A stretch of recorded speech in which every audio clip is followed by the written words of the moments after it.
సాధించేదాకా ఊకుండము, మేము పోరాడుతూనే ఉంటాము. ఇట్లనే ఎంతవరకు అయినా సరే మేము సాధిస్తాం. తాడో పేడో మేము పేల్చేయాలి. తప్పనిసరిగా మాకు మంచిగా సదుపాయం కల్పించాలి. టీచర్గా పనిచేస్తున్నాము. 45 సంవత్సరాలే. మరి 65 ఏళ్ళు నిండిని. మేము పుట్టినప్పటి నుంచి పిల్లలు పుట్టినప్పటి నుంచి మేము అన్నీ రాసుడు చేసుడు అన్నీ రిజిస్ట్రేషన్ చేసుడు అన్నీ చేసినాము. మళ్ళీ కావాలంటే ఇప్పుడు మా మేళ మొత్తము సర్వే చేసి అన్నీ కంప్లీట్ చేసినాము. చేసినాక మమ్మల్ని వెళ్ళిపోమ్మంటుండ్రు. పొమ్మంటే ఎట్లా చేస్తుంది? అన్నీ చేయించుకొని ఇవాళ మమ్మల్ని పొమ్మంటుండ్రు. 1,00,000 రూపాయలు ఇస్తామంటే మేము ఆ 1,00,000 రూపాయలతోని ఒక కొడుకు ఉంటాడు. ఆ కొడుకు ఏమంటాడు, ఆ 1,00,000 రూపాయలు ఇస్తేనే నీకు తిండి పెడతా, లేకుంటే పెట్టా. నువ్వు ఆ 1,00,000 రూపాయలు ఇచ్చినంతసేపు నెల 2 నెలలు పెడతాడు, ఆయన ఎలగొడతాడు. మాకు పింఛని సదుపాయం చేయాలి. 2 లక్షలు ఇవ్వాలి. ఆ టీచర్కు 2 లక్షలు, ఆయకు 1,00,000 పింఛని మాకు చెయ్యాలి. మేము ఎట్లా బతుకుతాం? మరి ఇన్ని రోజులు మేము సేవ చేసి ఇంటి దగ్గర ఉంటే మేము బతకలేము. కాబట్టి ఇప్పుడు అన్ని ఖర్చులు ఎక్కువైనాయి. హాస్పిటళ్ళలో పోతే ఒక్కటేసారి 1,00,000 రూపాయల బిల్లు రాసి అన్ని మందులకు అన్నిటికీ లక్షలు అవుతున్నాయి. మాకు ఇప్పుడు కాలు లేస్తలేవు, ఏం లేస్తలేవు. మా హాస్పిటల్లో మేము మాకు ఏ సదుపాయం కల్పించలేరు, మాకేం చేయలేరు హాస్పిటల్ గురించి. మరి మేము ఎట్లా బతకాలి? మాకు 2 లక్షల రూపాయలు తప్పనిసరిగా ఇవ్వాలి. ఆయాకు 1,00,000 రూపాయలు రిటైర్మెంట్ ఇవ్వాలి. గవర్నమెంట్ అన్ని రకాలుగా మాకు చేయించాలి. మాకు ఏది హాస్పిటళ్ళలో కూడా మాకు ఏ సదుపాయం లేదు. మరి ఇప్పుడు మోకాలు లేవకుండా కాలు చేతులు లేవకుండా ఉన్నాము. మాకు ఎవరు చేస్తారు? మాకు ఎవరు పెడతారు హాస్పిటల్లో? ఇప్పుడు 1,00,000 రూపాయలతో మేము బతకగలుగుతామా? బతకలేము. కాబట్టి మీరు మాకు అన్ని సదుపాయాలు చెయ్యాలి. మాకు రిటైర్మెంటు డబ్బులు ఇవ్వాలి. మరియు నేను స్కూల్లో చేరి 26 ఏండ్లాయే. మరి వయసు అంతా స్కూల్కు అప్పచెప్పినాము, అంకితం చేసినాము. ఊరికి పల్లెకు భయపట్టి సార్లు రాస్తారో, టీచర్ రాస్తారో, మేడాలు వస్తారో అని భయపట్టుకుంటా మేము ఏ ఊరికి పోకుండా ఆడవాడి వచ్చినాము. టీచర్లు మీటింగులు 3 వద్దల మీటింగులు, పిల్లలు చూసుకున్నాము, వంట చేసినాము. మేము ఇంత కష్టపడ్డాము. మరి కష్టపడ్డదానికి ఫలితం మాకు దక్కద్దా? గడ్డి వీక పోయిన వాళ్ళు వస్తుంటే 4 పైసలు వెనకకేసుకున్నారు. ఇప్పుడు మేము ఆ తక్కువ జీతం 250 నుంచి చేస్తే అప్పుడు ఇంట్లోకి గడిచింది. ఇప్పుడు రోగాలు పెరిగినాయి. 6-7 వేలు అయితే మేము 6-7 వేల సరిపెట్టుకున్నాము. ఇప్పుడు అది లేదు ఇది లేదంటే మేము ఎట్లా బతకాలి?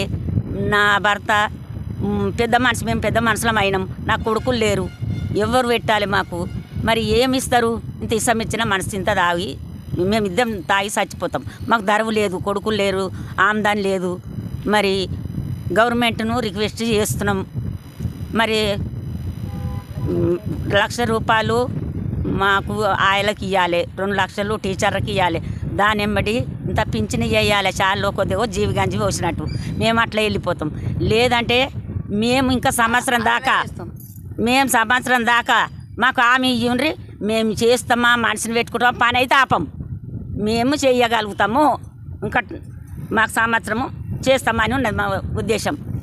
మరి ఏం చేస్తారో గవర్నమెంటు మీ దయ అని ఆశించుతున్నాం, రిక్వెస్ట్ చేస్తున్నాం.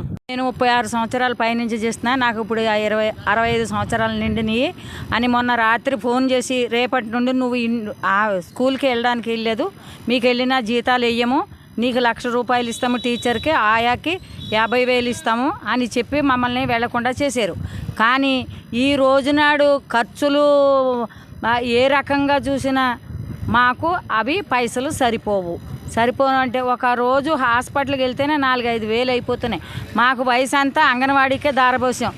ఒక గర్భిణీకి ఒక తల్లి కాబోతోందని తెలుసుకొని వాళ్ళకి ఎన్ని రకాలుగా సలహాలు సంప్రదింపులు ఇచ్చుకుంటూ వాళ్ళకి పౌష్టికాహారం పంచుతూ వాళ్ళని మళ్ళీ డెలివరీ అయ్యి వచ్చాక ఇమ్యునైజేషన్ అంటే ఒక పాపకి 5 సంవత్సరాలు నిండే వరకు ప్రీ స్కూల్ అంటూ చెప్పుకుంటూ మా ఒంటిలో శక్తినంతా కూడా దారపోసాము.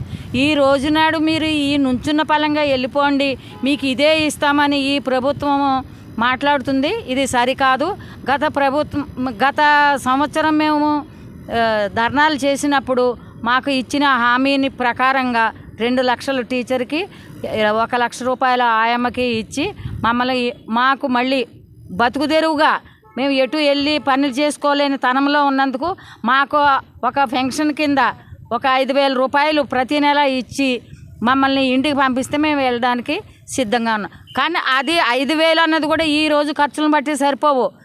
పెన్షన్ ఏ రీతిగా సంబంధించి ఉంటుందో జీవో ప్రకారంగా మాకు ఆ జీవో ప్రకారంగానే ఆ పెన్షన్ కూడా ఇచ్చి మమ్మల్ని ఇంటికి పంపించండి, మేము వెళ్ళేటందుకు రెడీగా ఉన్నాం. కానీ ఈ డిమాండ్లకి ఏది ఒప్పుకోకపోతే మాత్రం మేము ఇంకా ముందుకు సాగుతాము. నేనైనా అప్పటి నుంచి చిన్నపిల్లల కానుంచి గర్భవతిని మొదలుకొని బాలెంత నుంచి 5 సంవత్సరాల పిల్లల వరకు సేవలు చేసినాం. సచ్చిన వాళ్ళని చేసినాం, బతికిన వాళ్ళని చేసినాము, బయటకు వెళ్ళి వచ్చిన వాళ్ళను వెళ్ళిపోయిన వాళ్ళని అందరినీ సర్వేలకి వెళ్ళి తీసేసినాం. ఇవన్నీ చేసినాక కూడా అప్పుడు ఆర్డర్ కాపీలు ఇచ్చిరు మాకు ఫస్ట్లో, అన్ని విధాలు ఇచ్చి ఇప్పుడు ఇన్ని రోజులు మళ్ళీ ఆన్లైన్ అని సర్వేలు అని ఇవన్నీ అయినాక కూడా మాకు చేత కాకుండా వేరేటోళ్ళతో చేపించుకున్నాము. ఇంకా ఆన్లైన్ అంటే ఇవంటే అన్నీ చేయించుకున్నాము. మరి ఇప్పుడు 35 ఏళ్ళ కోలే చేస్తున్నాము. ఇంట్లోనే ఆధారమై ఉన్నా. నేనైతే నాకైతే బయట ఏ భూములు లేవు, జాగాలు లేవు, ఒక్కదాన్నే ఉన్నా, పిల్లలు లేరు, జల్లలు లేరు. నేను ఎట్లా బతకాలి? నాకు పింఛని సౌకర్యం కల్పించాలి. రిటైర్మెంట్ బెనిఫిట్ 2 లక్షలు, ఆయాకు 1 లక్ష రూపాయలు ఇస్తే మేము పోతానికే సిద్ధం ఉన్నాం. మేము ఉండాలని ఏం లేదు. రాత్రికో రాత్రి మమ్మల్ని వెళ్ళిపోండ్రి, మీరు స్కూల్కి పోకుండ్రి, రేపటి నుంచి పోవద్దు, ఫస్ట్ నుంచే బంద్ కానీ ఈ నుంచి జీతం ఇవ్వము అని చెప్పి భయపెట్టించి ఇట్లా ప్రభుత్వం మంచిది కాదు. మా అవసరం మీకు తప్పకుండా ముడుతుంది చెప్తున్నా. నాకైతే ఏమీ లేదు, ఆధారం ఇదే. మరి ఎట్లా బతకాలి? నేను వెళ్ళిపోయినాక చేసుకొని తినే బతుకులేదు. నాకు బీపీ, షుగరు, ఆటు అన్నీ వచ్చినాయి. ఎన్ని చేయన్నో గన్ని అయినాయి. రిటైర్మెంట్ బెనిఫిట్ తప్పక కల్పించాలి, మాకు పింఛన్ ఇవ్వాలి. గింతే ప్రభుత్వాన్ని కోరేది.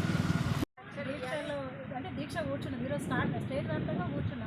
అన్ని జిల్లాలలో కలెక్టరేట్ దగ్గర అయితే దీని మీద ఏదైనా ఒక స్పందన ప్రభుత్వం ఆ జీవో 10వ సంఖ్య వెనక్కి తీసుకుని మాకు ముందు ఇచ్చిన హామీ ప్రకారం 2 లక్షల రూపాయలు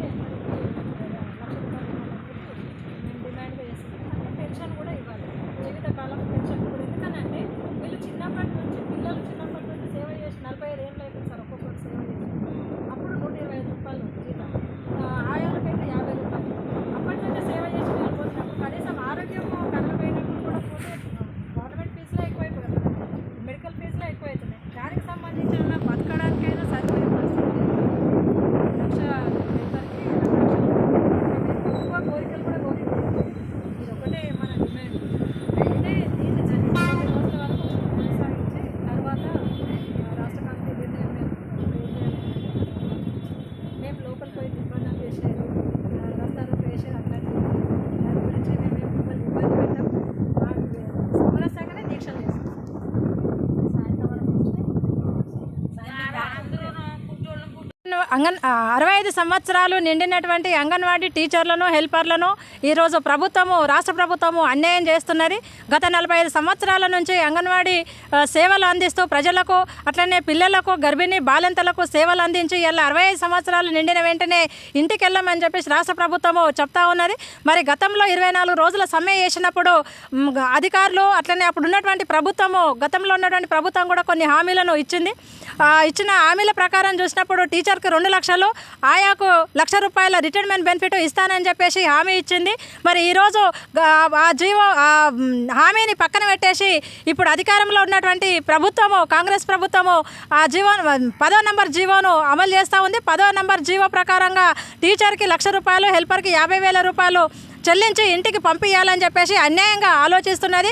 మరి 40 సంవత్సరాల నుంచి ఊరికి అంతా సేవ చేసి వాళ్ళ వయసు అంతా కూడా ప్రజల సేవకి అంకితం చేసి పనిచేసినటువంటి అంగన్వాడీ టీచర్ల, హెల్పర్లకు ఈరోజు కనీసము టీచర్కు 2 లక్షలు, ఆయాకు 1 లక్ష రూపాయలు ఒప్పుకున్న హామీ ప్రకారంగా కూడా అమలు చేయకుండా ఇలా అన్యాయం చేయాలని చేసి చూస్తున్నది. మరి ఇది సరైనది కాదని చెప్పేసి ప్రభుత్వానికి హెచ్చరిస్తూ ఉన్నాం. మరి ప్రభుత్వము ఈ 10వ నంబర్ జీవోను రద్దు చేసి గతంలో ఇచ్చినటువంటి హామీ ప్రకారంగా టీచర్కు 2 లక్షలు, లక్షలు ఆయాకు ₹1,00,000 రిటైర్మెంట్ బెనిఫిట్ కల్పించాలి. అట్లనే పెన్షన్ సౌకర్యం కల్పించాలి. మరి ఇచ్చినటువంటి ఇప్పుడు 1,50,000 ఇచ్చినటువంటి కూడా ఏమాత్రం సరిపోవు. కాబట్టి 10వ నెంబర్ జీవోను వెనక్కి తీసుకొని 2 లక్షల టీచర్కి హెల్పర్కి ₹1,00,000 రిటైర్మెంట్ బెనిఫిట్ కల్పించాలని, లేకపోతే మేము భవిష్యత్తులో ఇంకా పెద్ద ఎత్తున పోరాటాలు ప్రారంభం చేస్తామని చెప్పేసి రాష్ట్ర వ్యాప్తంగా జరుగుతున్న ఆందోళన పోరాటాలను చూస్తూ ఉన్నది ప్రభుత్వం. మరి అవే కాకుండా ఇంకా ఉధృతంగా కూడా పోరాటం చేస్తామని చెప్పేసి ప్రభుత్వానికి హెచ్చరిస్తూ ఉన్నాం.